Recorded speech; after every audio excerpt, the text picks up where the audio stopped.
Good morning everyone घरकन्या सायंतिनी ब्लगे तुम्हारे स्वागत। आशा करी तुम्हारा सकले भालो आछो सुस्थ आछो। आमिও भालो आছি সুস্থ আছি।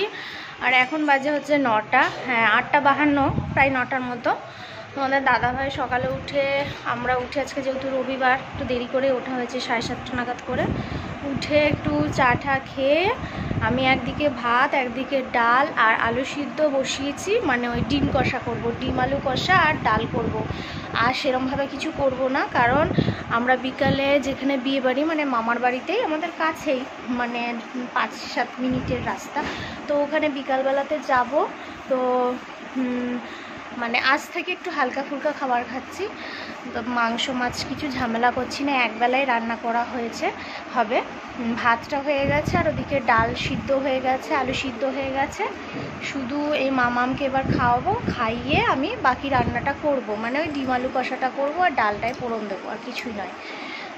তো তারপর কাজকর্মগুলো করব। আজকে সকালে বিছনাটা তুলে নিয়েছি, সময় পেয়েছি তাই তুলে নিয়েছি, কারণ আজকে একটু তাড়াহুড়োটা কম, রবিবার যেহেতু।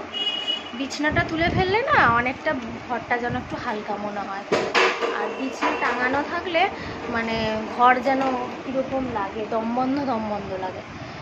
তো এই হয়েছে আপাতত কাজকর্ম। আর তোমাদের দাদাভাই এখন গেল বাজারে 2-3 দিন, মানে ওদের ওখানেই খাওয়া দাওয়া বলে সেরকম কিছু বেশি বাজার করতে বারণ করলাম, যেগুলো না নইলে নয় বা নষ্ট হবে না এই ধরনের জিনিস আনতে বললাম।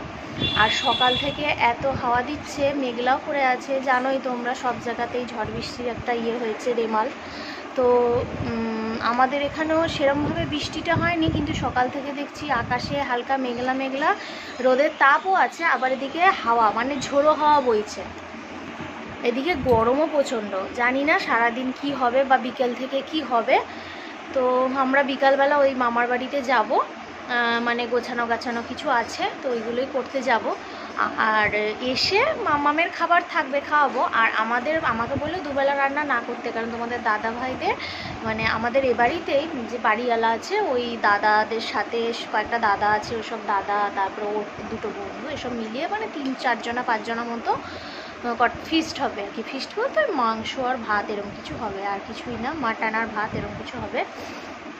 তো ওই জন্য আমার দুবেলা আজকে রান্নার চাপটা নেই, একবেলাই রান্না করছি, ওই জন্যই আর মাংস করলাম না, কারণ ওবেলাতে মাংস খাওয়া হবে বলে ওই ডিম আছে, তাই ডিম আলু কষা করে ফেলছি, আর ভাত প্লেন আর ডাল, আর কিছু না। তো আমার ডাল না হলে চলতো, তোমাদের দাদা তো ছেলে মানুষ, একটু ডাল না হলে হবে না, তো ওই জন্য একটু ডাল করছি। আমার ডাল থাকলে একদিকে ভালোই হবে, রাত্রে মাম্মাম ভাত আর ডালটা খেতে পারবে। আর মাম্মাম দেখো কাগজ চেবাচ্ছে, কিরম পচামে, ওকে আর কিছু খেতে দেওয়া হবে না, বিয়ে বাড়িতে গিয়েও কাউকে বলে দেবো, কেউ যেন কিছু না দেয়, পচা হয়ে যাচ্ছে। তাহলে কাগজ খাচ্ছ কেন? তো মামামকে তো মামামকে তো প্রতিদিন ভাত টাত প্রায় খাওয়াচ্ছি, তো আজকে ভাবছি একটু ম্যাগি করে দেবো, গাজর সিদ্ধ হয়েছে আর ডিম সিদ্ধ হয়েছে। ওর খাওয়া হলে তো ওদের দাদাভাই টিফিন আনবে, তো টিফিন মনে হয় পরোটা কিছু আনবে। রবিবার মানে একটু তেলে ভাজা ঘুগনি বা পরোটা এরকম হয় আমাদের। তো খাবো, খেয়ে আবার বাকি রান্নাবান্নাগুলো করবো। তো চলো আজকে ব্লগটা কতদূর কী করতে পারবো আমি জানি না, রবিবার মানে তোমাদের দাদাভাই থাকা মানে আমার ভিডিও করা হয় না, জানি না কেন। ভিডিও করলে মুখখানা হয়ে যায় ট্যারা হয়ে যায়। হ্যাঁ, ক্যামেরা অন করলে ওর মুখটা দেখে হয়ে যায়, ওই জন্য আর করি না। মাথা ফাথা খারাপ হয়ে যায়, মাথা গরম হয়ে যায় এরকম মুখের বিকৃতি দেখলে। তো দেখা যাক, যেহেতু কাল থেকে বিয়ে বাড়ি, তো জানি না কতদূর কি দেখাতে পারবো, তবুও চেষ্টা করব তোমাদের সঙ্গে কিছু শেয়ার করবার জন্য। তো তোমরা দেখতে থাকো, সঙ্গে থেকো, আজকে কি করি। তো চলো টাটা। লিজ ছুললে একদম কোলে উঠে পড়বে।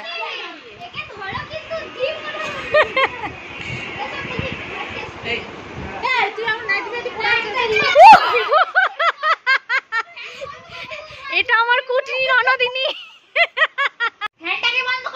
এই কে রে? একটা চালালে 4টে চলবে কেন? হ্যাঁ, ও নিচে যাবে, ও রিলস করবে না, ও এখন লাফাবে, ও বল খেলবে, একা থাকে। হ্যাঁ, ওই যে ওই গা দে, দূর থেকে নাচো। দেখো কার কখন পড়ে না, বললে আউট। আমার ক্যামেরা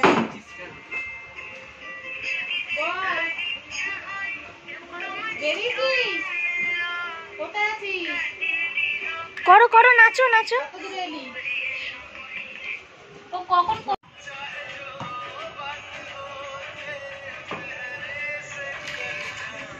বলে না কার কথাটা শোনো, বলে না